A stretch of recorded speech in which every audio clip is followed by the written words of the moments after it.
অবশেষে এডিট করার link active হয়ে গেছে। তোমাদের এই ভিডিওর মাধ্যমে কী কী এডিট করতে পারবে এবং কিভাবে এডিট করতে পারবে সম্পূর্ণ ডিটেলস ইনফরমেশন দেব। তো একদম স্টেপ বাই স্টেপ দেখতে থাকো, আর এরকমই নতুন নতুন আপডেট পাওয়ার জন্য অবশ্যই চ্যানেলটিকে সাবস্ক্রাইব করে বেল আইকনটাকে অল করে রেখো। প্রথমে দেখো, তোমাদের click here to register apply এই অপশানে ক্লিক করতে হবে, ক্যান্ডিডেট লগ ইন করতে হবে, প্রসিড টু লগ ইন করে তোমাদের রেজিস্টার্ড ইউজারের অর্থাৎ ইউজার আইডি এবং পাসওয়ার্ডটা তোমাকে বসিয়ে নিতে হবে। যদি পাসওয়ার্ড ভুলে গিয়ে থাকো তাহলে ফরগট পাসওয়ার্ড অপশানে ক্লিক করবে, তোমার এখানে ইউজার আইডিটা বসাবে, সেন্ড ওটিপি, তোমার মোবাইলে একটি ওটিপি আসবে, ওটিপিটা দিয়ে তুমি রিভেরিফাই করিয়ে নিতে পারবে তোমার পাসওয়ার্ডকে। ঠিক আছে, তো এটা হলো কতগুলো সিম্পল প্রসেস। এগুলো করার পরে তোমাদের লগ ইন করতে হবে। লগ ইন করার যে পেজটা তারপর আমি তোমাদের কাছে দেখাচ্ছি। তো দেখতে পাচ্ছ আমি ড্যাশবোর্ডটা ওপেন করে নিয়েছি। তোমাদের এডিট অপশন আজকে আর কালকে এই দুটো দিন কিন্তু থাকছে, এর মধ্যেই তোমাদের এডিট করতে হবে। তোমরা দেখতে পাবে যে কুইক অ্যাক্সেস মডিউলসে তোমাদের এডিট অ্যাপ্লিকেশন এই অপশানে তোমাদের ক্লিক করতে হবে। যারা যারা তোমরা এডিট করবে, যাদের মনে হচ্ছে যে তোমরা কিছু চেঞ্জ করতে চাও তাদের ক্ষেত্রে বলছি, এবং যারা ভুল করেছো কিছু তাদের ক্ষেত্রে বলছি। না হলে যদি সব ঠিক থাকে, যদি তুমি কনফার্ম থাকো, তাহলে অবশ্যই বলবো এডিট করার কোনো প্রয়োজন তোমাদের নেই। ঠিক আছে, এখানে তোমাদের সিম্পলি ক্লিক করতে হবে এবং এখানে দেখো তোমাদের সিলেক্ট নোটিফিকেশানে এটা তোমাদের সিলেক্ট করতে হবে এবং এখানে বলছে যে কনফার্ম এডিট। তো অবশ্যই তুমি যদি কনফার্ম হয়ে থাকো তাহলে তোমাকে এডিট করতে হবে, আদারওয়াইজ তুমি না করলেও চলবে। ঠিক আছে, যে তুমি কিছু পরিবর্তন করতে চাইছো সেগুলো তুমি করতে পারবে। এবার কি কি তোমরা পরিবর্তন করতে পারবে আমি সব কিছু ডিটেলসটা বলবো। এখানে দেখো তোমাদের ইয়েস প্রসিড এই অপশানে তোমাদের ক্লিক করতে হবে। যখনই ইয়েস প্রসিড অপশানে ক্লিক করবে, দেখো তোমাদের পার্সোনাল ডিটেলস, এডুকেশন ডিটেলস, তারপরে হচ্ছে পোস্ট রেফারেন্স এবং হচ্ছে আপলোড ফটো সিগনেচার। ঠিক আছে, তো পার্সোনাল ডিটেলসে কিছু তোমাদের এখানে শো করবে, যেখানে তোমার নাম থেকে শুরু করে তোমার ফোন নাম্বার সব কিছু ডিটেলসে। দেখো স্ক্রল করে নিচের দিকে নামার পরে তুমি এখানে এডিট বলে একটা অপশান তুমি দেখতে পাচ্ছ। এই এডিট অপশানে তোমাদের সিম্পলি ক্লিক করতে হবে এবং এখানে কন্টিনিউ করতে হবে। তো যখনই তুমি এডিট অপশানে ক্লিক করবে, তারপরে দেখো তোমাদের এখানে পার্সোনাল ডিটেলসের তুমি কি কি পরিবর্তন করতে পারবে সেটা তুমি দেখতে পাবে। যেমন দেখো তুমি তোমার নাম পরিবর্তন করতে পারবে, নামে যদি কিছু স্পেলিংয়ে মিস্টেক করে থাকো সেটা পরিবর্তন করতে পারবে, ফাদার গার্জেন নেম পরিবর্তন করতে পারবে, তোমার ডেট অফ বার্থ পরিবর্তন করতে পারবে, ডেট অফ বার্থে যদি কিছু ভুল করে থাকো। এরপরে হচ্ছে তোমার জেন্ডারে সেটা পরিবর্তন করতে পারবে। ঠিক আছে, তারপরে এখানে দেখো মোবাইল নাম্বারে কোনো পরিবর্তন করা যাবে না, তারপরে ইমেল আইডিতে কোনো পরিবর্তন করা যাবে না, ক্যাটাগরিতে তুমি পরিবর্তন করতে পারবে। ঠিক আছে, তো পরিবর্তনটা কিভাবে করবে, click here to update the registration details এই অপশানে তোমাদের ক্লিক করতে হবে। যখনই তুমি এই অপশানে ক্লিক করবে, দেখো তোমার নাম, তুমি নামটা যদি চেঞ্জ করতে চাও তাহলে তুমি কিন্তু নাম চেঞ্জ করতে পারো। ঠিক আছে, ফাদার নেম যদি চেঞ্জ করতে চাও সেটা তুমি করতে পারবে। ঠিক আছে, মাদার নেম সেটাও তুমি চাইলে তুমি পরিবর্তন করতে পারবে। ঠিক আছে, তোমার ডেট অফ বার্থটা পরিবর্তন করতে পারবে, জেন্ডারে পরিবর্তন করতে পারবে, তোমার ক্যাটাগরিকে যদি পরিবর্তন করতে চাও সেটাও তুমি করতে পারবে।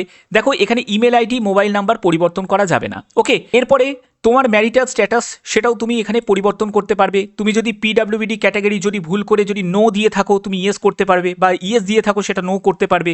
তোমাদের এমপ্লয়মেন্ট স্ট্যাটাস সেটাও তুমি পরিবর্তন করতে পারবে। ঠিক আছে, এরপরে চলে আসছি অ্যাড্রেসের ডিটেলসে। অ্যাড্রেসের ক্ষেত্রেও তুমি পরিবর্তন করতে পারবে। দেখো এখানে অ্যাড্রেসের কিন্তু অপশান রয়েছে, সেগুলো তুমি পরিবর্তন করতে পারবে। ওকে, যদি সব ঠিকঠাক থাকে তারপরে তোমাদের কি করতে হবে, সেভ অ্যান্ড নেক্সট অপশানে ক্লিক করতে হবে। তো এবার দেখো তুমি এডুকেশন ডিটেলসে কি কি পরিবর্তন করতে পারবে। এর জন্য তোমাদের স্ক্রল করে নিচের দিকে নামবে এবং এই এডিট অপশানে তোমাদের ক্লিক করতে হবে। যখনই ক্লিক করে তারপরে তোমাকে কন্টিনিউ করতে হবে। এবার দেখো এবার তুমি কি কি পরিবর্তন করতে পারবে সেটা দেখে নে। এখানে দেখো তুমি যদি সার্কেল যদি পরিবর্তন করতে চাও তুমি সার্কেলও কিন্তু পরিবর্তন করে নিতে পারো। দেখতেই পাচ্ছ অপশানে তুমি যদি মনে করো যে তুমি আসাম সার্কেলে অ্যাপ্লাই করবে বা আদার কোনো সার্কেলে অ্যাপ্লাই করবে সেটাও কিন্তু এখান থেকে পরিবর্তন করতে পারবে। তারপরে কোন ইয়ারে পাস করেছো সেটাও কিন্তু তুমি এখান থেকে চেঞ্জ করতে পারো। তুমি কোন বোর্ড যদি ভুলভাল দিয়ে থাকো সেটাও পরিবর্তন করতে পারো। মেমো নাম্বারে যদি বা রোল নাম্বার বা রেজিস্ট্রেশন নাম্বারে যদি ভুলভাল দিয়ে থাকো সেটা পরিবর্তন করতে পারো। এরপরে দেখো তোমাদের মার্কসের ক্ষেত্রে যদি কিছু ভুলভাল করে থাকো সেটাও তুমি পরিবর্তন করতে পারো। এই সব অপশান কিন্তু তোমাদের কাছে দিচ্ছে। ঠিক আছে, যদি সব ঠিক থাকে তাহলে সব এগুলো চেঞ্জ করার কোনো প্রয়োজন নেই। যদি কিছু চেঞ্জ করতে চাও সেটা করে নেবে।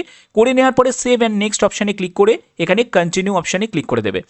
যখনই তুমি কন্টিনিউ অপশানে ক্লিক করবে, পোস্ট প্রেফারেন্সে একটা অপশান তোমাদের কাছে শো করবে, যেখানে দেখো তোমাদের সার্কেল, এখানে তুমি চাইলে কিন্তু তুমি সার্কেল পরিবর্তন করতে পারো। দেখো, যদি চাও তুমি আসাম সার্কেলের দিকেও অ্যাপ্লাই করতে পারো, যদি চাও তুমি তোমার যে সার্কেল তুমি সিলেক্ট করেছো সেইখানেও তুমি অ্যাপ্লাই করতে পারো। এরপরে তুমি ডিভিশন নিয়েও তোমাদের একটা কনফিউশন ছিল যে স্যার আমি কি ডিভিশন চেঞ্জ করতে পারি? হ্যাঁ, ডিভিশনকেও তুমি পরিবর্তন করতে পারো। যেমন দেখো, আমি ডিভিশনকে চেঞ্জ করে আমি বর্ধমান ডিভিশন রাখছি, সেটা আমি পরিবর্তন করে দিচ্ছি। এরপরে তুমি চাইলে যে তুমি পোস্ট প্রেফারেন্সগুলোকে সেগুলোকে কিন্তু চেঞ্জ করতে পারো, ঠিক আছে? যেমন এটাকে আমি 3-এ রাখলাম, এটাকে আমি 1-এ রাখলাম, এটাকে আমি 4-এ রাখলাম, এটাকে আমি 2-এ রাখলাম, এরকম তুমি পরিবর্তন করে নিতে পারো, ঠিক আছে? এই সব সুযোগ সুবিধা তোমাদের কিন্তু থাকছে, ঠিক আছে? তো এগুলো তুমি পরিবর্তন করতে পারো। যদি সব ঠিক থাকে তাহলে তোমাদের কনফার্ম করে দিয়ে তোমাদের সেভ অ্যান্ড নেক্সট অপশানে ক্লিক করতে হবে। ওকে, তো এরপরেই দেখো, সেভ অ্যান্ড নেক্সট করার পরে তুমি ফটো এবং সিগনেচারে যদি তোমার মনে হয় কিছু ভুলভাল করে ফেলেছো, সেটাকেও তুমি চেঞ্জ করতে পারো, এই অপশানটাও তোমাদের থাকছে। তো এগুলো তোমাদের করার পরে তোমাদের কি করতে হবে, এগুলো ভালো করে একবার চেক করে নেবে। ফটো সিগনেচার যদি চেঞ্জ করতে চাও চেঞ্জ করে নেবে, তারপরে তোমাদের প্রিভিউ অপশানে ক্লিক করতে হবে। যখনই তুমি প্রিভিউ অপশানে ক্লিক করবে তোমার কাছে সম্পূর্ণ ডিটেলসটা কিন্তু আবার শো হবে। এখানে চাইলে তুমি আবার এডিট করে নিতে পারো, কিন্তু একবার যদি সাবমিট করে দাও, একটা কথা মাথায় রাখবে, আর কিন্তু এডিট করতে পারবে না। এটা কিন্তু অবশ্যই তোমাদের খেয়াল রাখতে হবে। যদি সব ঠিক থাকে তাহলে তোমাদের সাবমিট অ্যাপ্লিকেশানে গিয়ে ক্লিক করে দিতে হবে। তো আমি সাবমিট অ্যাপ্লিকেশানে গিয়ে ক্লিক করে দিচ্ছি। দেখো, এখানে বলছে যে are you sure you want to submit, তুমি কি একদম কনফার্ম হচ্ছ যে তুমি সাবমিট করতে চাও? তাহলে তোমাকে এখানে ইয়েস সাবমিট অপশানে ক্লিক করতে হবে। তো দেখো, যখনই তুমি সাবমিট অপশানে ক্লিক করবে, দেখতেই পাচ্ছ যে অ্যাপ্লিকেশন রিসাবমিটেড সাকসেসফুলি, এটাই কিন্তু তোমাদের শো হবে। যারা এডিট করছো তাদের রিসাবমিটেড সাকসেসফুলি, এটাই কিন্তু তোমাদের শো হবে, ঠিক আছে? অর্থাৎ তুমি পুনরায় সাবমিট করছো। বোঝা গেল? তো এই হচ্ছে তোমাদের সিম্পল প্রসেস, যেগুলো তোমাদের এই ভিডিওর মাধ্যমে ক্লিয়ার করলাম। যদি ভিডিওটা ভালো লাগে তাহলে অবশ্যই বলবো ভিডিওটাতে একটি লাইক করো, চ্যানেলটিকে সাবস্ক্রাইব করে বেল আইকনটাকে অল করে রাখো। তাহলে বুঝতেই পারছো তোমরা অনেক কিছু কিন্তু পরিবর্তন করতে পারছো। যদি কিছু ভুলভ্রান্তি হয়ে থাকে, এই আজ এবং কাল দুটো দিনই কিন্তু তোমাদের হাতে সময় রয়েছে। ভিডিওটা মনোযোগ দিয়ে দেখার জন্য অসংখ্য ধন্যবাদ। এখনের মতো এটুকুই, টাটা।